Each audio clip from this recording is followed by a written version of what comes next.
মই প্ৰাৰ্থনা কৰোঁ। কবি অনন্ত তাঁতী।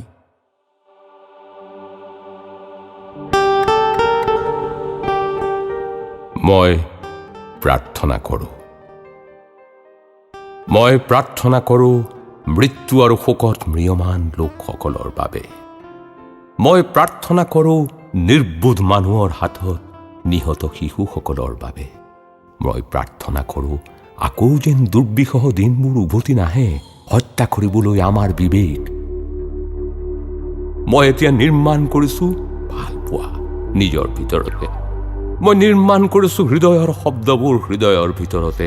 মই নিজৰ তেজত সুমুৱাই দিছোঁ জীৱনৰ সংজ্ঞা। জীৱন বুজিবলৈ বিয়পাই দিছোঁ সকলোফালে শব্দসিক্ত যুদ্ধক্ষেত্ৰ হৃদয় সামৰি। মই বিকশিত কৰিছোঁ প্ৰতিবাদ কৰোণাহীনতাৰ। মই বন্ধ কৰিছোঁ দুৱাৰবোৰ সোমাই নাহিবলৈ সাম্প্ৰদায়িকতাময় সময়ৰ উচ্চস্বৰ। বঢ়াই দিছোঁ তপত ইচ্ছা শক্তিক জীৱনৰ স্বাধীনতাৰ বাবে, শুভ্ৰ আৰু প্ৰজ্জ্বল পোৱাৰ বাবে, ৰক্তহীন সময়ৰ বাবে, হৃদয়ৰ ভাল পোৱাৰ বাবে।